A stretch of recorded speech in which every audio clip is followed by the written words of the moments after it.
স্বাগত নিউজরুম সংলাপের সঙ্গে আছি আমি ফখরুল ইসলাম। গত ২৪ ঘন্টায় ঘটে যাওয়া খবর তার বিশ্লেষণী অনুষ্ঠানে আমাদের সঙ্গে অতিথিরা যুক্ত আছেন। আমরা শুরুতেই তাদেরকে পরিচয় করাতে চাই। আছেন মাসুদ করিম, সিনিয়র সাংবাদিক। আছেন মাহমুদ সালাউদ্দিন চৌধুরী, সদস্য, শিক্ষা ও মানব সম্পদ বিষয়ক উপকমিটি, বাংলাদেশ আওয়ামী লীগ, এবং আছেন তহিদুল হক, শিক্ষক ও সমাজ বিশ্লেষক।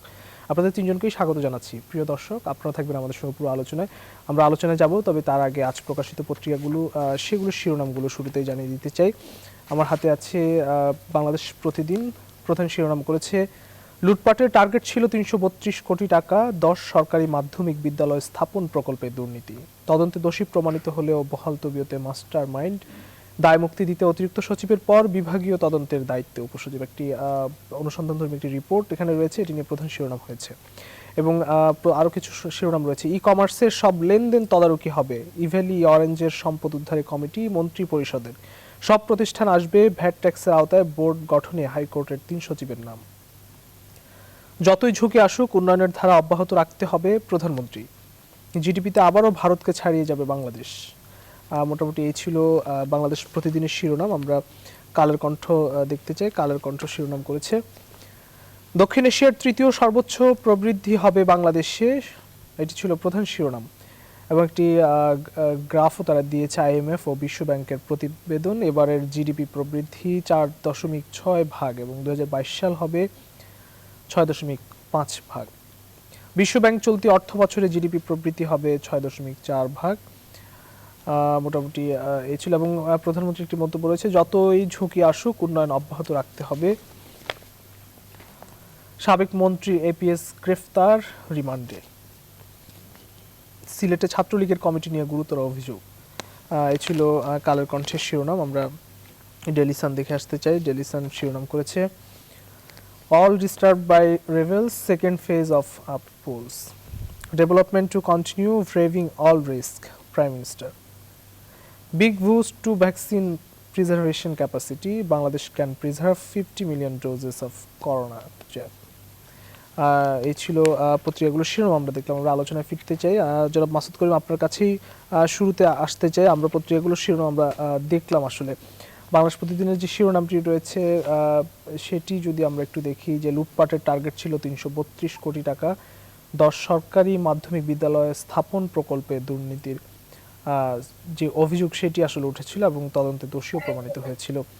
কিন্তু দায় মুক্তি দিতে অতিরিক্ত সচিবের পর বিভাগীয় তদন্তের দায়িত্বে উপসচিব।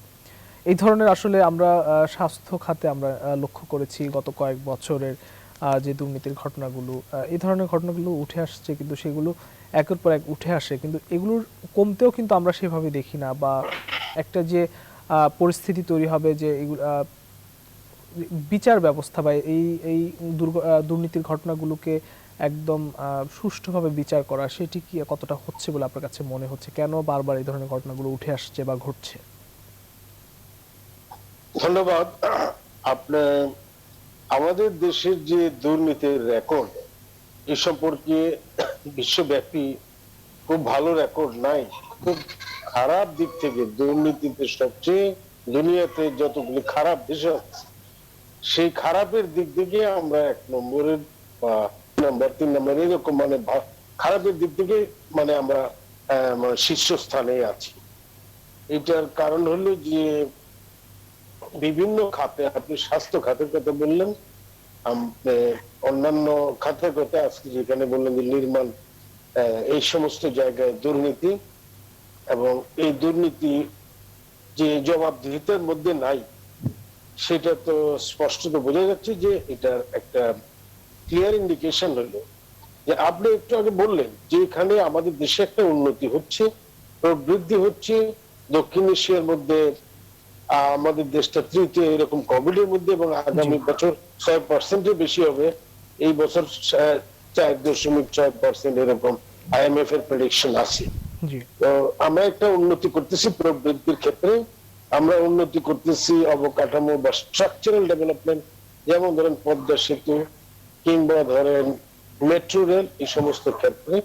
কিন্তু এই সমস্ত কিছু জলাঞ্জলি যাচ্ছে দুর্নীতির কারণে। একটা কাজ হচ্ছে যে দুর্নীতি যদি আমরা রোধ করতে পারি, বিভিন্ন পর্যালোচনায় দেখা গেছে যে আমাদের দেশের 1 থেকে 2% প্রবৃদ্ধি বৃদ্ধি পাবে। সেটা হলো অর্থনৈতিক হিসাব। অর্থনীতির বাইরের হিসাবটা হইলো আমাদের দেশে দুর্নীতি হয় না, এই ধরনের ভাবমূর্তি যদি বহির্বিশ্বে হয়, তাহলে আমাদের দেশটার মধ্যে বিদেশি বিনিয়োগ বেশি হবে, আর বিদেশি বিনিয়োগ বেশি হলে এই দেশে কর্মসংস্থানও অনেক বেশি হবে।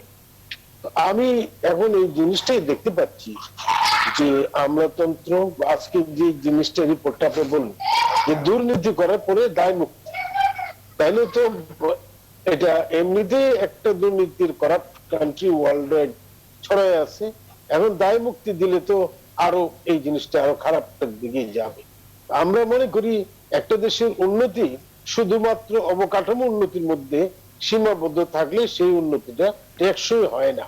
সেই উন্নতি টেকসই করার জন্য এই ধরনের সুশাসন ব্যবস্থা কায়েম করা খুবই জরুরি, জবাবদিহিতা কায়েম করা খুবই জরুরি, স্বচ্ছতা নিশ্চিত করা খুবই জরুরি, এবং এই ধরনের মানদণ্ডগুলি যদি আমরা কোনোভাবেই অর্জন করতে না পারি, তাহলে আমাদের দেশের এই উন্নতি 50 বছরের স্বাধীনতার 50 বছর পরে আমরা যে এত বড় একটা উন্নতি করলাম, যে একটা তলাবিহীন ঝুরি হবে বলে অপবাদ দিয়েছিল কিসিঞ্জার, সেই অপবাদ থেকে আমরা যখন বেরিয়ে আসলাম তখন দুর্নীতির অপবাদ আমাদেরকে আবার জলাঞ্জলি দিতে হচ্ছে।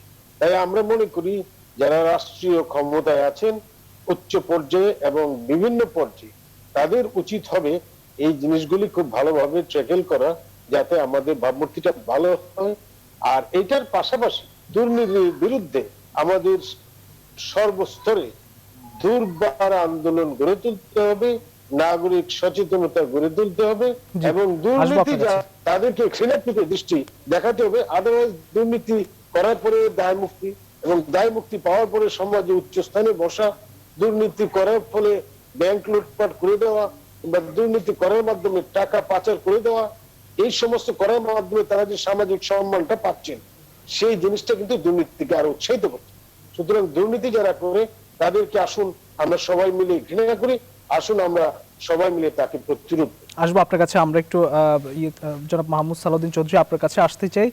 কালের কণ্ঠের শিরোনাম দেখছিলাম আমরা, আইএমএফ ও বিশ্ব ব্যাংকের যে প্রতিবেদনটি, সেখানে বৈশ্বিক অর্থনীতিতে যেখানে গড় প্রবৃদ্ধি হবে 5.9%, সেখানে আসলে আইএমএফ যেটা বলছে এবারের জিডিপি প্রবৃদ্ধি 4.6% এবং 2022 সালে হবে 6.5%, এমনটি বলা হচ্ছে। বাংলাদেশ ভারতের থেকেও এগিয়ে যাচ্ছে, দক্ষিণ এশিয়ার তৃতীয় সর্বোচ্চ প্রবৃদ্ধি হবে বাংলাদেশি, যেখানে বাংলাদেশ আসলে অবকাঠামো খাতে অনেক উন্নয়ন ঘটছে, এবং 2022 কিংবা 23 সাল নাগাদ আমরা অনেকগুলো প্রকল্প উদ্বোধন হয়ে যাবে, যেটি বাংলাদেশকে আসলে নতুন উচ্চতায় নিয়ে যাবে।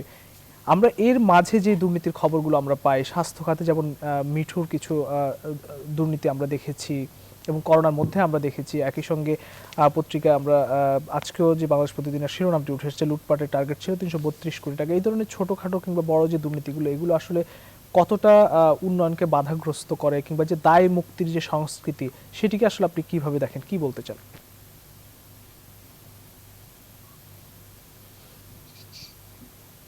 আনমিউট করে নিতে হবে, আনমিউট করতে হবে। জনাব মাহমুদ সালাউদ্দিন চৌধুরী, আপনাকে শুনছি না আমরা, আপনি যদি একটু আনমিউট করে নেন। আপনি কি শুনছেন আমাকে, মাহমুদ সালাউদ্দিন চৌধুরী? আমি শুনতে পাচ্ছি। আমাকে শোনা যাচ্ছে? হ্যাঁ, আপনি কি প্রশ্নটি শুনেছেন? আমি শুনেছি প্রশ্নটা। জি, একটু উত্তর। এখন আমার কথা শোনা যাচ্ছে? শুনছি, জি। আমি সর্বপ্রথমে নিউজ 24 যারা দেখছেন দেশ বিদেশে, আমি সবাইকে শুভেচ্ছা জানাচ্ছি।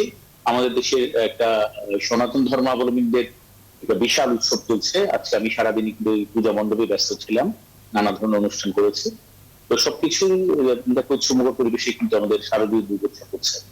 আমি আপনার প্রশ্নটা শুনেছি। আমি প্রথমে বলতে চাই যে আজকে যে একটা সুখবর দিয়ে আমাদের পত্রপত্রিকা নিয়ে শুরু করেছেন, বিশেষ করে আমাদের মাথা পিছু আয় আমরা ভারতকে ছাড়িয়ে যাচ্ছে, এবং আপনি প্রশ্ন করেছেন আমাদের যে এই যে বিভিন্ন দুর্নীতির খবরগুলো ছাপা হচ্ছে এবং আসছে নানা মিডিয়াতে, এটা কি আমাদের অনেক অর্জনকে ম্লান করে দিচ্ছে। এটা আমি অবশ্য অস্বীকার করব না।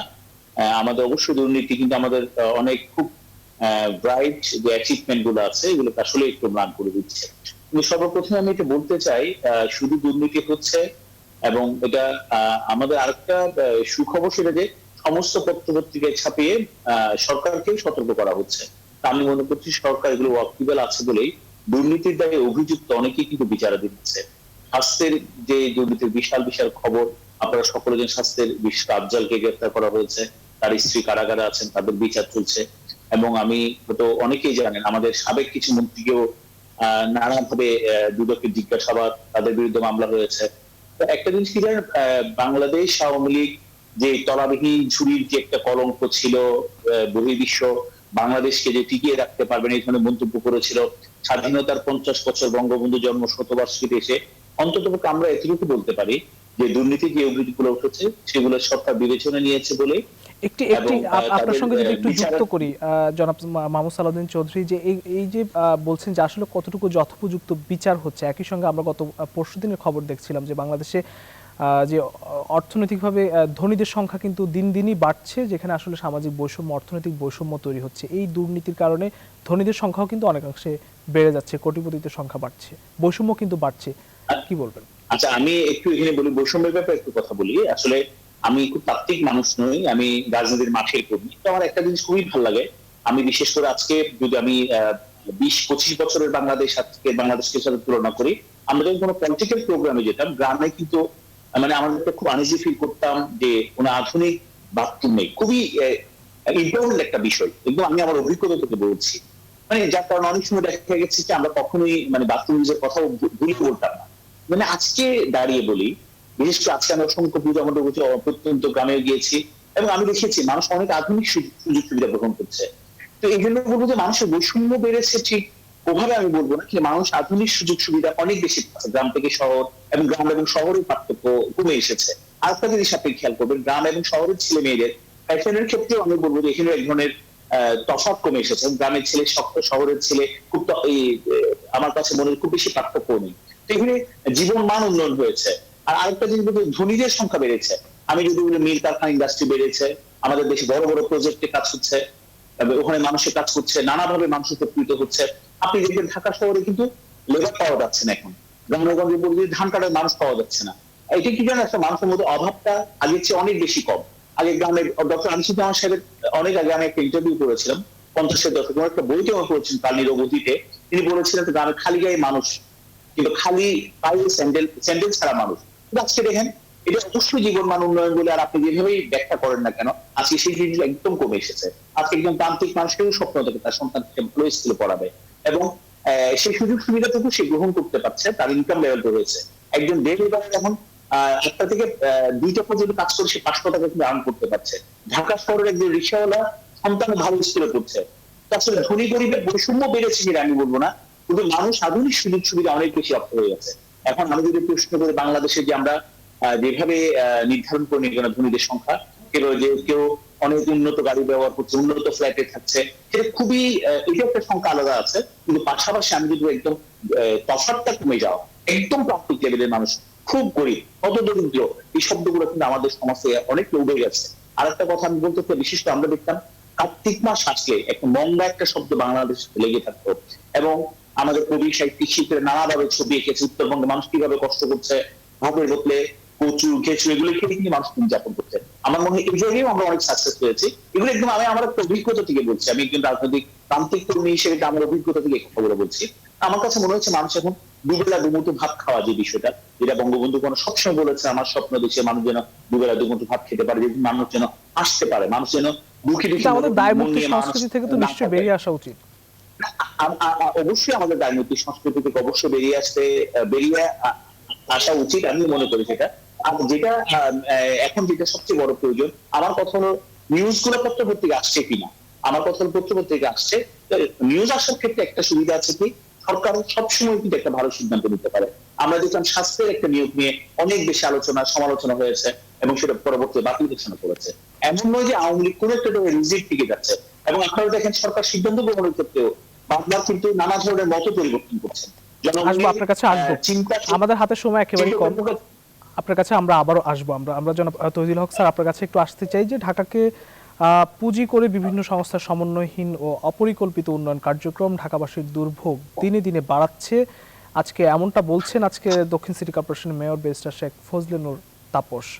আসলে এটি দীর্ঘদিনের সমস্যা যে রাজধানীগুলোতে খোঁড়াখুঁড়ি সমন্বয়হীন আসলে কার্যক্রম রাজধানীতে বিভিন্ন শহরে নগরে আসলে চলে, যেসব সিটি কর্পোরেশন এলাকাগুলো রয়েছে, যার কারণে আসলে কাজ কখনোই শেষ হয় না। মানুষের ভোগান্তি কিন্তু বছরকে বছর আসলে মানুষের ভোগান্তি বাড়ে। আমরা সম্প্রতি চট্টগ্রামে দুটি ঘটনা দেখেছি যে ড্রেনে পড়ে মৃত্যুর ঘটনা। আপনি নিশ্চয়ই সেই বিষয়গুলো জানেন এবং এগুলো আসলে আজকে ঠিকই বলেছেন দক্ষিণ সিটি কর্পোরেশনের মেয়র। কি বলবেন আসলে এই বিষয়টি? নিশ্চয়ই সমাধান দরকার, সমন্বয় কিন্তু দরকার, সেটা কিন্তু হচ্ছে না। আপনাকে অসংখ্য ধন্যবাদ এবং সেই সাথে মাহমুদ সালাউদ্দিন চৌধুরী ভাই এবং মাসুদ করিম ভাই, তাদের দুইজনকে অসংখ্য ধন্যবাদ জানাচ্ছি এবং এই মুহূর্তে যারা আমাদের কথা শুনছেন এবং দেখছেন তাদেরকে তৃতীয় শুভেচ্ছা জানাচ্ছি। দেখুন, আসলে যারা সমন্বয়ের কাজটি করবেন তারা যদি এই অভিযোগটি আমাদের সামনে বারবার তুলে ধরেন, তাহলে সমাধানের বিষয়টি আমরা কার কাছে চাইবো? ঢাকা বলতে আমরা তো আসলে উনি নিশ্চয়ই নিরুপায় হয়েই বলছেন হয়তো এই কথাটি। মানে সেটাই বলছি যে আমরা এখন তাহলে জনগণ কার কাছে বলছি? তাকে তো জনগণ দক্ষিণ এই সিটি কর্পোরেশনের জনগণ তাকে তো ভোট দিয়েছে এই দক্ষিণ সিটি কর্পোরেশনের উন্নয়নের জন্য, জনগণকে আরো আধুনিক সুযোগ সুবিধা দেওয়ার জন্য। এখন এই সমন্বয়হীনতা থাকবে, এটা তো শুধু বর্তমান মেয়রের সময় চালু হয়েছে সমন্বয়হীনতা শুরু হয়েছে, বিষয়টি এরকম নয়। এটি আরো অনেক অতীতের পুরানো অসুখ আর কি। সেই পুরানো অসুখ আমরা কেন এখনো সারাতে পারছি না? তো এটা তো প্রশ্ন, এবং সেই জায়গাতেই বলতে গিয়ে যে কথাগুলো আমি বলতে চাই এবং বলা প্রয়োজন, আমরা কিন্তু শুরুতে যখন ঢাকা যখন বিভক্ত করা হলো তখন কিন্তু অনেকেই আমরা বিরোধিতা করেছি। একটা জায়গাতে এসে আমরা সকলেই কিন্তু মেনে নিয়েছি যে সেবার কারণে ঢাকাকে ভাগ করা হচ্ছে, যে ঢাকাবাসীকে আরো আধুনিক সুযোগ সুবিধা দেওয়া হবে। এই সেবার কথা শুনে আমরা যারা এই ঢাকাকে বিভক্ত করার বিপক্ষে ছিলাম, আমরা কিন্তু এই বিষয়টি মেনে নিয়েছি। আমরা কিন্তু সেই জায়গাতে দুই সিটি কর্পোরেশনের মধ্যে আমরা কিছু পার্থক্য আমরা লক্ষ্য করছি। যে পরিমাণ সুযোগ সুবিধার প্রত্যাশা নিয়ে মানুষ এই বিভক্ত ঢাকার এই খবরটিকে তিনি মেনে নিয়েছিলেন বা মেনেছেন, এখনো মানছেন, সেই জায়গাটা আমরা কিন্তু দেখছি না। আপনি খোঁড়াখুড়ি বলুন কিংবা সর্বশেষ যে পরিস্থিতির আমরা কথা বলি যে মশা তো আর উত্তর আর দক্ষিণ বুঝবে না, সে তো তার যে কাজ সেটি তো করবেই। আমরা বলেছিলাম যে দুই রাজধানীবাসীকে কিছু কিছু সমস্যা থেকে মুক্ত করার জন্য বা মুক্তি দেওয়ার জন্য বা কিছু এই সমস্যা দীর্ঘদিনের সমস্যা থেকে রাজধানীবাসীকে কিছু স্বস্তি দেওয়ার জন্য কিছু কিছু অবস্থায় বা সমস্যা একযোগে কাজ করার প্রয়োজন রয়েছে। সেই জায়গাটিও কিন্তু আমরা লক্ষ্য করিনি। এবং এখন ব্যাপার হলো যে আমাদের এখানে দক্ষিণ সিটি কর্পোরেশনের যিনি মেয়রের দায়িত্ব পালন করছেন বা উত্তর সিটি কর্পোরেশনের যিনি আছেন, তারা যদি মনে করেন যে আমি আমার সিটি কর্পোরেশনের বিষয়গুলোই শুধু দেখবো, এর বাইরে কোনো কিছু দেখবো না, এখানে সমন্বয়ের কিন্তু একটা ব্যাপার আছে, দুইজনের মধ্যে একটা আন্ডারস্ট্যান্ডিং দরকার আছে। আমরা কিন্তু সেই জায়গাটা মানে সেটাই প্রশ্ন, সেই প্রশ্ন তো আমারও, যে তারাও কিন্তু অনেক সময় আকার ইঙ্গিতে একজন আরেকজনের বিরুদ্ধে বা সিটি কর্পোরেশনের ভূমিকার বিষয়গুলো নিয়ে কাজ করেছেন।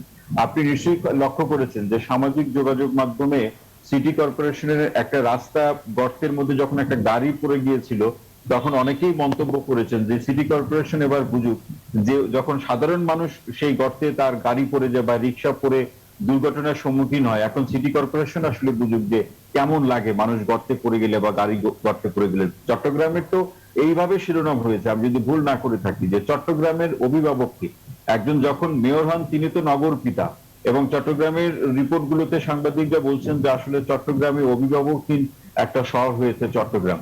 তা আমাদের এই জায়গাটি তো আসলে মানুষকে, সাধারণ মানুষকে বলে আমাদের সিটি কর্পোরেশনের মেয়ররা, হ্যাঁ এটাও একটা আমি ভালোভাবে দেখি এই অর্থে যে তিনি বলতে চান, একটা সময় তো একেবারে অস্বীকার করা হতো যে সবকিছু স্বচ্ছ আছে, কোনো সমস্যা নেই, আমরা তো কোনো সমস্যা নেই, এর মধ্যে তো অতীতে আমরা দুর্নীতিতে 4 থেকে 5 বার আমরা চ্যাম্পিয়ন হয়েছি, তখনও তো বলা হয়েছে যে সবকিছুই ঠিক আছে। কিন্তু এবার এই সময় আমরা লক্ষ্য করছি স্বাস্থ্য খাতে দুর্নীতি বলুন, আমাদের অর্থনৈতিক, আপনি বারবার বলছিলেন আমাদের মাসুদ ভাই, আচ্ছা আমি একেবারে এক লাইনে আমি শেষ করছি, সেটা হচ্ছে যে আমাদের অর্থনৈতিক যে জিডিপি সেটি বেড়েছে, কিন্তু আমাদের শিক্ষা এবং সামাজিক খাতে যে জিডিপি বাড়া দরকার, রাজনৈতিক যে জিডিপি বাড়া দরকার, সেই জায়গাগুলো কিন্তু আমাদের বাড়ছে না। আপনি এই সরকারের সাফল্যগুলোকে যারা রাজনৈতিক ভাবে বিরোধী অবস্থানে আছে সেই অর্জনগুলোকে কোনোভাবে মানতে চায় না বা বিরোধিতা করে, সমালোচনা করে, এই সংস্কৃতিরও বদল দরকার। ধন্যবাদ। আসবো আমরা একদম 1 মিনিট করে সবার কাছে যেতে চাই। মাসুদ করিম, আপনার কাছে একটু আসতে চাই। দেশের অন্তত 80% মানুষকে করোনার টিকা দেওয়ার ঘোষণা দিয়েছেন প্রধানমন্ত্রী, এবং 12 থেকে 17 বছর বয়সীদের আজ থেকে টিকা দেওয়া শুরু হবে। এটি প্রাথমিকভাবে দেওয়া শুরু হবে, যেটি স্বাস্থ্য অধিদপ্তরের মহাপরিচালক জানিয়েছেন। আপনার মন্তব্য জানতে চাই 1 মিনিটে যদি বলেন। আমার প্রথম মন্তব্য হলো যে আমাদের দেশে যে করোনা ভাইরাস অনেকখানি কমে গেছে এবং এটা নাই বললেই চলে। সেই অর্থে যে 5%-এর নিচে, 3%-এর নিচে নেমে এসেছে, যদিও এর আগেও একবার নেমেছিল, কিন্তু এখন দেখা যাচ্ছে যে সেটা মোটামুটি নিয়ন্ত্রণে এসেছে। এবং সেটা নিয়ন্ত্রণে আসার পেছনে মূল কারণ হলো এই যে সবার কাছে টিকাটা পৌঁছে দেয়া। জি। এবং এটা সবার কাছে যে পৌঁছে দেওয়া সম্ভব হয়েছে, সেটা সবচেয়ে বড় প্রমাণ হলো যে এখন স্কুলের স্টুডেন্টদেরকে আজকে থেকে এটা চালু হচ্ছে। সুতরাং আমি এটাকে ওয়েলকাম করি। এবং আমাদের দেশে যে টিকা দেওয়ার যে সক্ষমতা, এবং এটা যদি আমরা উৎপাদন করতে পারতাম, এবং এটা যদি আমরা প্রযুক্তিটা আমাদের দেওয়া হতো, বা আমরা যদি এই ব্যাপারে পর্যাপ্ত গবেষণা করতে পারতাম, তাহলে হয়তো আমরা আরো একটু স্মুথলি অগ্রসর হতে পারতাম। তবুও এখন পর্যন্ত আমি বলবো যে এটা যথেষ্ট অগ্রগতি আছে। তবে আমি এটাও বলতে চাচ্ছি যে ভবিষ্যতে বারবার এই ধরনের মহামারী বা এই ধরনের জীবাণুর আক্রমণ হতে পারে। সুতরাং এখন থেকে আমাদের প্রস্তুতি নিতে হবে, গবেষণা করার, নিজস্ব টিকা উৎপাদন করার সক্ষমতা অর্জন করতে হবে, এবং আমাদের যে ডিস্ট্রিবিউশন চ্যানেলটা আছে আরো শক্তিশালী করতে হবে এবং দুর্নীতি মুক্ত করতে হবে, অসংখ্য যাতে ধন্যবাদ। করে আমরা যে কোনো ধরনের মহামারী আমরা মোকাবেলা করতে পারি। অসংখ্য ধন্যবাদ। আমরা মাহমুদ সালাউদ্দিন চৌধুরী আপনার কাছে আসতে চাই। এখন পর্যন্ত 2 আজকের যে পরিসংখ্যান 3-4% নেমেছে করোনার যে সংক্রমণ, এটি খুবই আশাব্যঞ্জক কথা। এবং এখন পর্যন্ত 5,60,00,000 টিকা এর মধ্যে প্রয়োগ করা সম্ভব হয়েছে। 6 কোটিরও বেশি টিকা বাংলাদেশে এসেছে। টিকা উৎপাদন, যৌথ উৎপাদনের কথা বলা হচ্ছিল, সেটির অগ্রগতি জানি না কতটুকু এগিয়েছে। আপনার শেষ মন্তব্য জানতে চাই। আমরা স্বাভাবিকতায় ফিরছি কিনা, বা সেই জায়গা মানুষের আসলে সচেতনতা কতটা দেখছেন? আমি সর্বপ্রথমে এটা বলতে চাই, আমাদের দেশের মানুষ অনেক সাহসী। আসলে আমরা ঝড় ঝঞ্ঝার মধ্যে বড় হয়েছি, নদীর স্রোত, সমুদ্রের ঝঞ্ঝার মধ্যে বাংলাদেশের মানুষ বড় হয়েছে। এখন আমার কাছে মনে হয়েছে করোনা বাংলাদেশের মানুষ মধ্যে কাবু করতে পারেনি। যেমন আজকে আমি পূজা মণ্ডপে যে মানুষ উৎসব মুখর করে উৎসব করছে, মানুষের সামাজিক যে কাজকর্ম শুরু করে দিয়েছে, মানুষ অনেকটা স্বাভাবিক হয়ে গেছে। শুধুমাত্র আমাদের স্কুলগুলো যদি একদম পুরোদমে শুরু হয়ে যায় এবং দেশের পরিস্থিতি একদম স্বাভাবিক হয়ে যাবে। এবং আজকে আমাদের ঘোষণা দিয়ে আজকে থেকে আমাদের স্কুল ছাত্ররা, বিশেষ করে 12 থেকে 17 বছর বয়সী ছাত্রছাত্রীরা টিকা গ্রহণ করবে।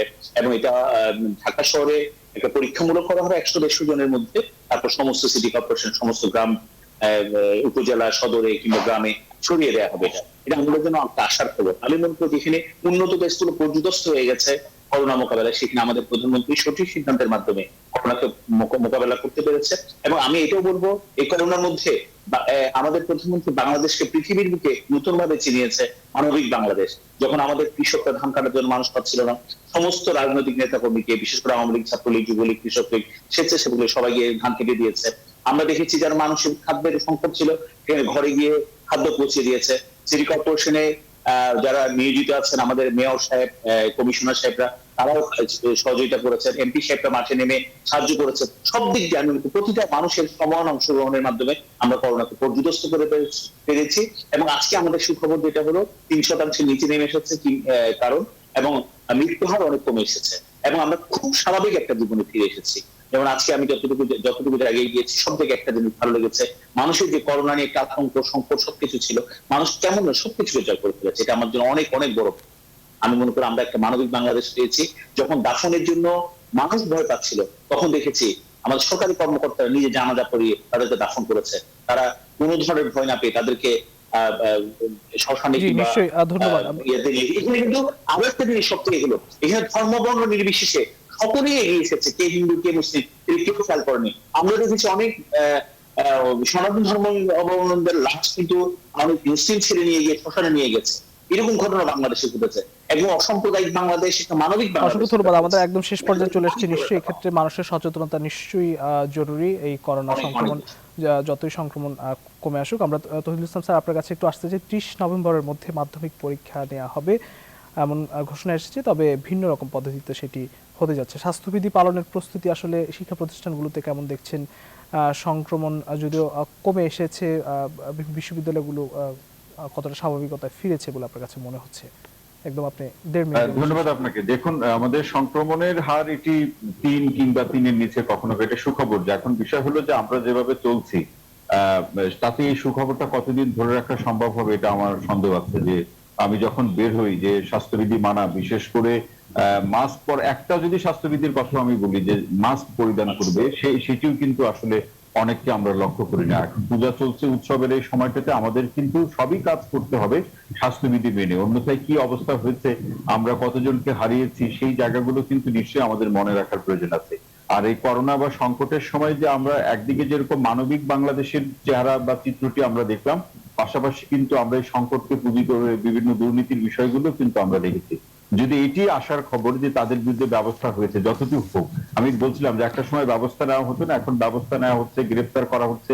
এগুলি যেমন ই কমার্সের এই জায়গাটি আমরা দেখছি, আমরা করোনা টেস্ট মানে পুঁজি করে যারা বাণিজ্য করেছে, ব্যবসা করেছে, তাদের বিরুদ্ধে ব্যবস্থা নেওয়া হয়েছে। স্বাস্থ্য খাতে অনেকের বিষয় ব্যবস্থা নেওয়া হয়েছে এবং রাষ্ট্রীয় তরফ থেকে একটি ঘোষণা করা হয়েছে, রাষ্ট্রের প্রধান, এটা খুব গুরুত্বপূর্ণ, নির্বাহী প্রধান মাননীয় প্রধানমন্ত্রী, যে অবসরে গেলেও যদি তার দুর্নীতির প্রমাণ হয় তাকে সাজা ভোগ করতে হবে যদি সে বেঁচে থাকে।